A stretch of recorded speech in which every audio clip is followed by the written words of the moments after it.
Hey, hey, hey. Welcome, welcome. It's Friday. It's your girl, Shy Roslyn, with funny news. Friday night. Let's have some fun. Let's get the weekend crack-a-lackin'. So, yeah. Friday night funny news. Welcome, welcome, welcome. I am your hostess with the mostest, Shy Roslyn. Please likes are always free. Subscribe if you are so inclined.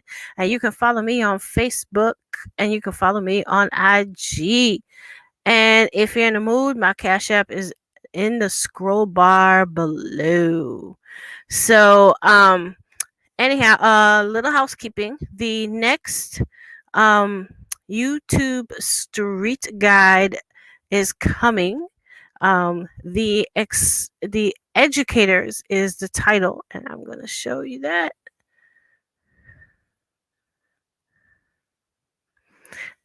Yep, the educators. Now, I'm calling it the educators because it's going to include folks who talk about finance, like legitimate folks that talk about finance. It's going to include a cooking show that I follow and some other little surprises. So I'm just putting together my list, but that is coming up. Hopefully, I'm going to be ambitious and say it's going to be either next Thursday or next Friday instead of Friday Night Funnies. We'll probably do the news street guide. So, but tonight is funny news, and I got a couple of funny articles for you. Again, please subscribe if you are so inclined, and comments are kind of welcome. Haven't had any trolls lately. Knock wood, cross fingers. So let's get to it. We're going to do. I was in kind of a garden mood because I gotta clean my yard. So here's the first one I came across, courtesy of UPI.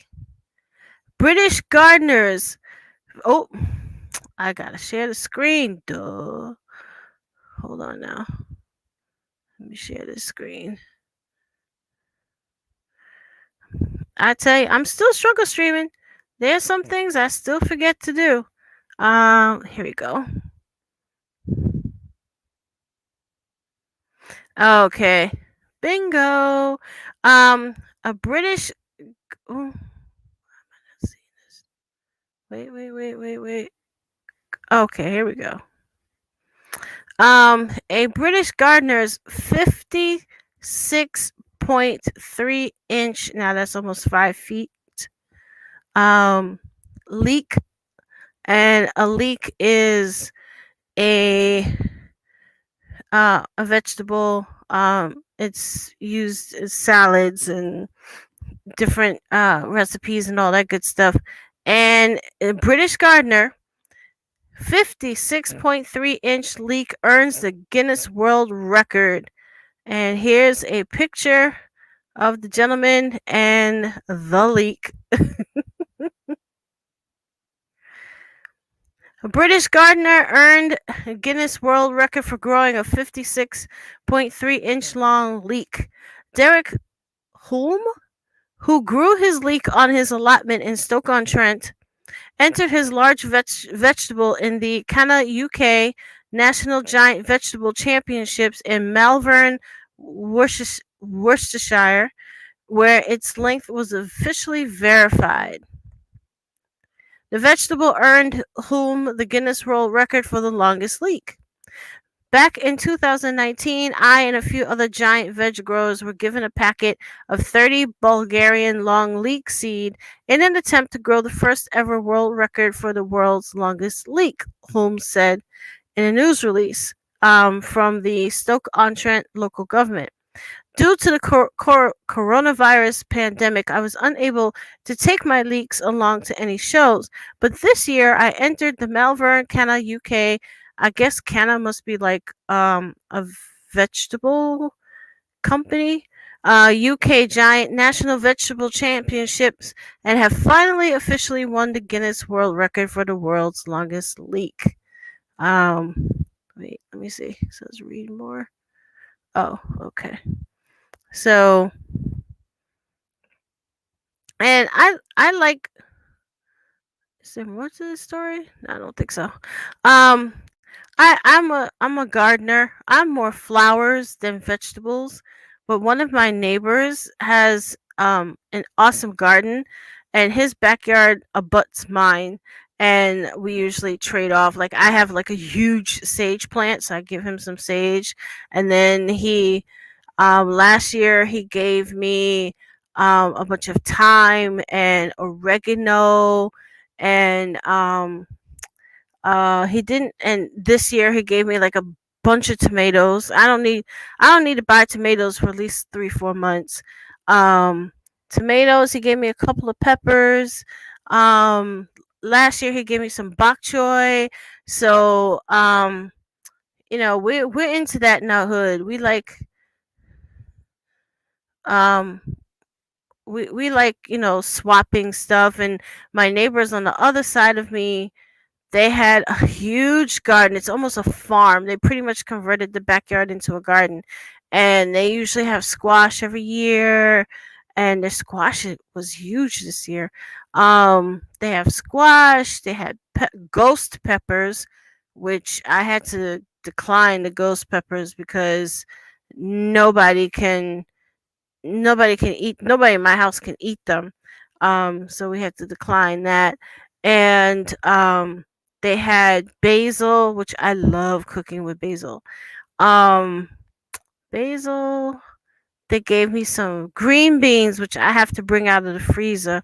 I'm gonna try and cook them this weekend. But yeah, man, 56.3-inch leak. Wow. That's deep. And yes, it's funny news. It's Shy Roseland. Funny news. We're in a gardening kind of mood, so I'm sharing a couple of gardening type stories. Please like, subscribe. Likes are free. Likes help me a lot. Subscription helps me a lot. Um, and of course, you can follow me on Facebook. You can follow me on Instagram. Um, at Shy Roseland NDB. So yeah, that's story number one. And we're gonna stop this screen and we're gonna share. Excuse me, sorry y'all. I'm gonna share the next story. Yeah. Which is also a gardening story. And it's right here in good old New York. So, courtesy of AP News, and there's a picture of it. New York State record Super Squash 2,554-pound pumpkin carves out new U.S. record. And there's a picture of it. Clarence, New York. I think that's upstate. But there it is. A 2,554-pound pumpkin grown in upstate New York has set a new United States record for the heaviest. State and national records fell over the weekend at the Great Pumpkin Farm in the Buffalo suburb of Clarence when Scott Andrews' entry broke the previous national record of 2,528 pounds, according to the Buffalo News. The previous New York State record was 2,517 pounds. The winning gourd will be on display at the Great Pumpkin Fall Festival through October 16th. I don't know what do they do with a pumpkin that big? That's what I'd like to know. I guess they cut it up and give it away at some point. Um, if I were them, I'd keep the seeds though. Then let's see. A grower in Italy holds the actual world record for the heaviest pumpkin. He grew a 2,702-pound squash in 2021, according to Guinness World Records. Yeah, that's that. But there it is. Good old New York State came real close. Yeah, they must cut it up and give it away. There's no way. I mean, it's 2,000 pounds, so they got to give it away. If I were them, ooh, I meant to look for something else. If I were them, I would definitely um keep the seeds. Let's see. There was one other. Oh, I must have moved it. Um, one sec. I had this stuff and AP News. I think it's UPI. I have one other story lined up for tonight and I lost it. Um, okay, here's wait.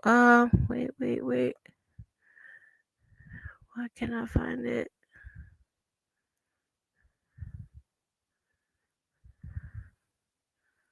Ah, shucks.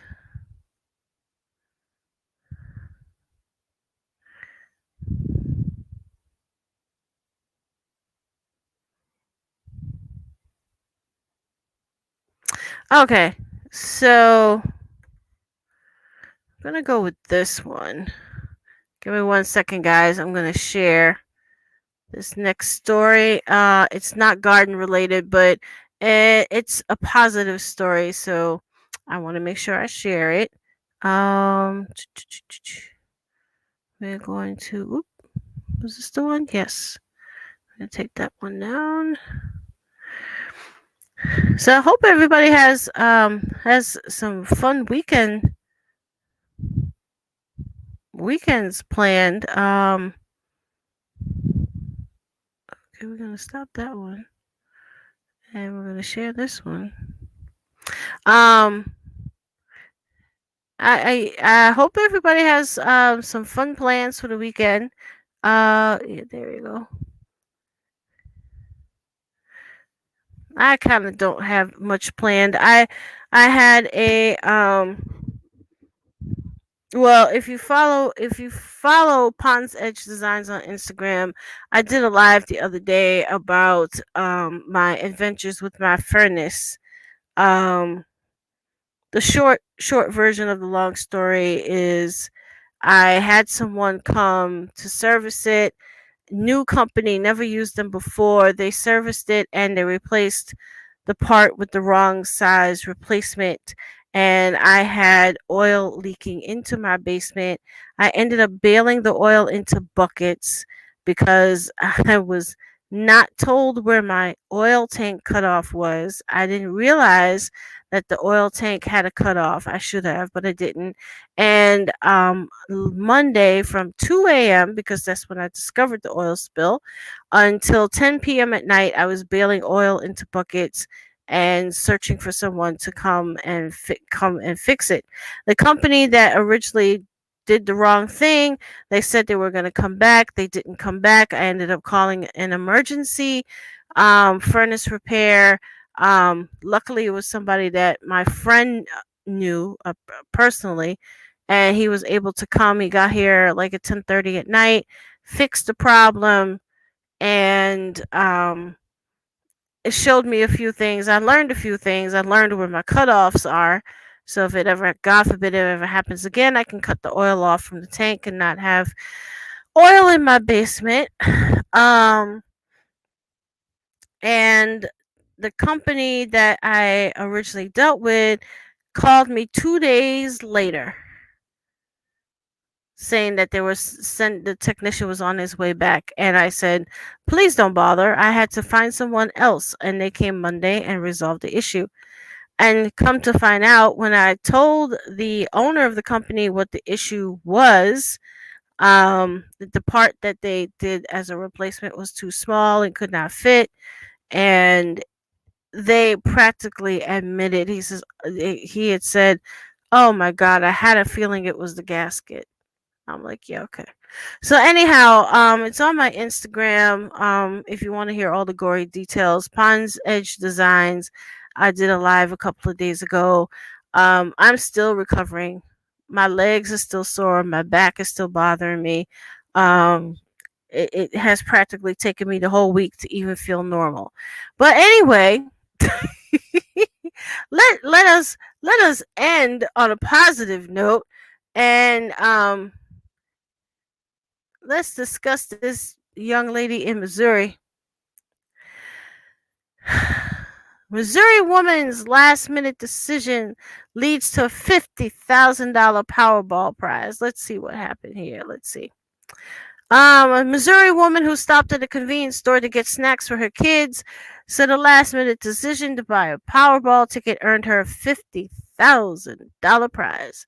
The woman told Missouri lottery officials that she stopped at the Dino Mart. I'm going to say it's Dino and not Dino Mart store in Rolla, Missouri, to buy snacks for her children. And while at the counter, she made a last minute decision to buy a ticket for the September 28th Powerball drawing.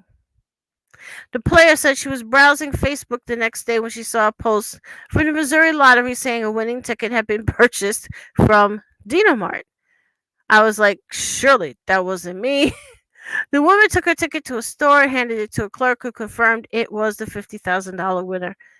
Holy cow, this was a big shock, she said.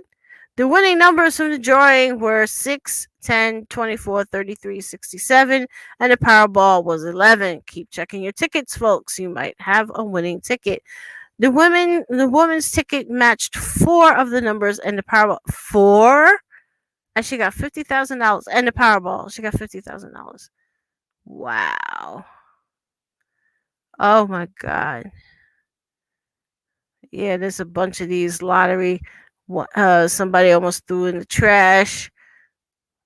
Friend's phone call. Yeah, yeah. There are a lot of these stories. Like people, it's always somebody who like buys a ticket on a whim and they end up winning.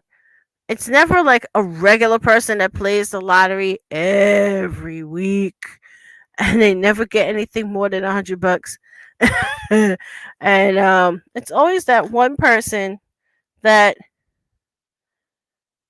um buys something at the last minute. Oh, let me just give me a quick pick real quick. Give me a quick pick. And it's always that person. But I hope that $50,000, and I'm assuming that's before taxes. So probably after taxes she probably walked away with about 38, depending on how Missouri does their taxes. I hope it was somebody who truly needed it. They said she had kids. So, and I'm hoping that she truly needed it, she appreciates it, and that she pays it forward. That's what I'm hoping. So, alrighty. So, anyhow, like I said, I'm keeping it short and sweet tonight. I'm glad you guys were able to join me. And again, if you are inclined, please like, subscribe. Comments are always welcome, even if you're watching this on the replay. I always appreciate comments and likes and shares. Shares are good too. Um, and let me just double check, see if there's anything else I wanted to show you guys. I think that was all I have for tonight. So yes, please stay tuned. The YouTube Street Guide, The Educators, will be up next, probably next Friday, in replace of Friday Night Funny News. And I hope you guys can join me for that. It will be similar to what I did with the creatives. I will go to each YouTube channel, highlight the person that I'm talking about. I will not be showing any clips, obviously, because everybody's all sensitive about their shit. Um, or I should say, sensitive about their ish. And I really don't feel like getting copyright strikes, even though everybody and their mother does reaction videos, and the reaction videos stay up. But I did one reaction video and I got slapped with a copyright strike. I don't get it. Anyhow, so yeah, stay tuned for that. That is coming up within the next week. And tomorrow night will be Beat in Chat around 9:30, same bat time, same bat channel. And I I'm leaning towards doing another pair of earrings. If I have time, I might do earrings and a bracelet, depending on what we have to chat about. And we have quite a bit to chat about. There are quite a few topics that I want to bring up, and some people that I would like to highlight. So stay tuned for that. I appreciate everyone joining me tonight. Um, I appreciate everyone joining me tonight. I hope you guys have a wonderful, wonderful weekend, and I will catch up with you all next time.